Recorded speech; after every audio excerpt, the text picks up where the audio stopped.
కూడా ఇవ్వడం జరిగింది. మరి అయినప్పటికీ కూడా కొంత బీఆర్ఎస్ జాగ్రత్త వహించకపోవడమే కారణం అన్నటువంటి పాయింట్లు కూడా వినబడుతున్నాయి. ఖచ్చితంగా రేవంత్ రెడ్డి గారిని వాళ్ళ ముఖ్యమంత్రి అభ్యర్థి అనుకోవడం, ముఖ్యమంత్రి కాబోయే ముఖ్యమంత్రి, ప్రధానమంత్రి అనుకోవడం కార్యకర్తలు కాంగ్రెస్ పార్టీకి సంబంధించిన విషయం కాబట్టి వాళ్ళు ఏమనుకోవడం దాంట్లో మాకు ఎలాంటి అభ్యంతరాలు లేవు. వారి ఇష్టం ఏమనుకోండి, కాంగ్రెస్ పార్టీకి సంబంధించిన అధ్యక్షులు కాబట్టి కార్యకర్తలు కొన్ని ఆడతారు, తప్పు లేదు. కానీ ఇంకా ఈ నెంబర్ గేమ్ లో సీట్లు సాధించాలి, మెజార్టీ సీట్లు సాధించాలి. ఆ గెలిచిన తర్వాత మొత్తం నెంబర్లు వచ్చిన తర్వాత అక్కడ విజయం సాధించిన తర్వాత మనం ఆలోచన చేద్దాం. ఇంకా చాలా రౌండ్స్ పూర్తయ్యేది ఉంది. ఆ రౌండ్ అనేది పూర్తయిన తర్వాత ఆ విషయం తెలుస్తుంది కాబట్టి ఇంకా ఇప్పుడిప్పుడే సంబరపడితే సరే, వారి సొంత విషయం కాబట్టి మనం ఏమనాలి దాంట్లో. ఖచ్చితంగా ఇంకా 60%, 70% రౌండ్లు అన్ని కంప్లీట్ అయిన తర్వాత ఎవరు ఏందనేది విషయం బయటపడుతుంది. ఒకవేళ ప్రజలు ఎలాంటి నిర్ణయం తీసుకున్నా బీఆర్ఎస్ దానికి కట్టుబడి ఉంటుంది. తప్పకుండా కార్యక్షేత్రంలో, ప్రజాక్షేత్రంలో ఉంటాం. ప్రజలకు అన్యాయం జరిగితే తప్పకుండా మళ్ళీ ఉద్యమం చేస్తాం, మళ్ళీ అధికారంలోకి వస్తాం. దాంట్లో ఎలాంటి డౌట్ లేదు. తప్పకుండా ఇప్పుడు మాత్రం ఇంకా నెంబర్ గేమ్ పూర్తి కాలేదు. ఖచ్చితంగా చివరి వరకు వేచి చూద్దాం ఏం జరుగుతుందో.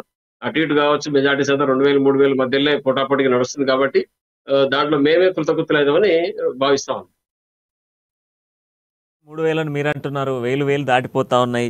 సో మరి ఈసారి బీజేపీకి సంబంధించిన దుబ్బాక సీట్లో కూడా ప్రగతి గారు దుబ్బాకలో కూడా ఆల్మోస్ట్ చాలా గ్యాప్ వచ్చినట్టుంది. బీజేపీ పార్టీకి చాలా లీడింగ్లో ఉంటుంది. బీజేపీ పార్టీ అక్కడ ఆధిక్యంలోకి వస్తుంది అనుకుంటే మరి అక్కడ అనూహ్యంగా కూడా బీఆర్ఎస్ పార్టీ ఆధిక్యంలోకి వస్తూ ఉంది.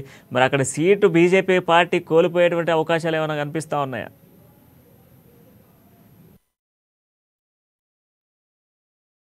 రఘునందన్ రావు గారైతే తను ఖచ్చితంగా ప్రజల్లో ఉండి ప్రజలు మెదులుతూ తను నిరంతరం పనిచేస్తూ వచ్చారు.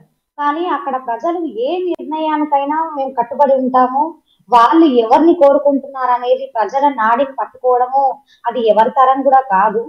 కానీ ఈ రోజు న్యాయమే ఓడిపోతుంది అనేది అయితే క్లియర్ గా అర్థమవుతుంది.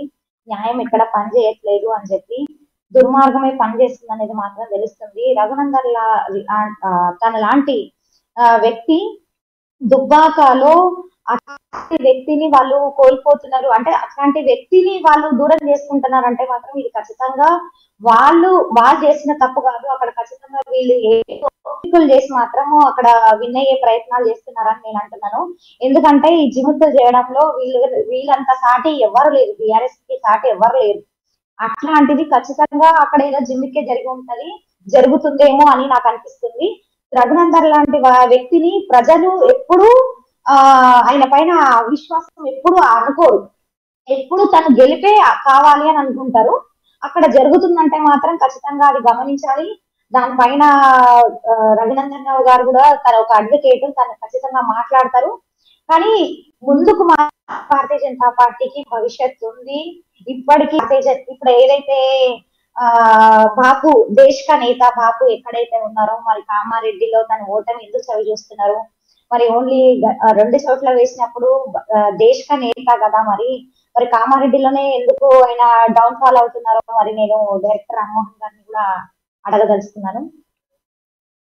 దేశకి నేత కేసీఆర్ అన్నటువంటి మాటకు మరి కామారెడ్డిలో ఎందుకు వైఫల్యం చెందుతూ ఉన్నాడు, కేసీఆర్ ఎందుకు డౌన్ఫాల్లోకి వస్తూ ఉన్నాడు అన్నటువంటి పాయింట్ని ప్రగతి గారు అడుగుతూ ఉన్నారు రామ్మోహన్ గారు. మరి కేసీఆర్ అంటే దేశకి నేత, తెలంగాణ రాష్ట్రాన్ని ఏర్పాటు చేసి చావు నోట్లో తలకాయను పెట్టి తెలంగాణను సాధించినటువంటి నేత. అట్లాంటికి సంబంధించినటువంటి నేపథ్యంలో మరి కామారెడ్డిలో ఎందుకు డౌన్ఫాల్కి వస్తూ ఉన్నాడు కేసీఆర్?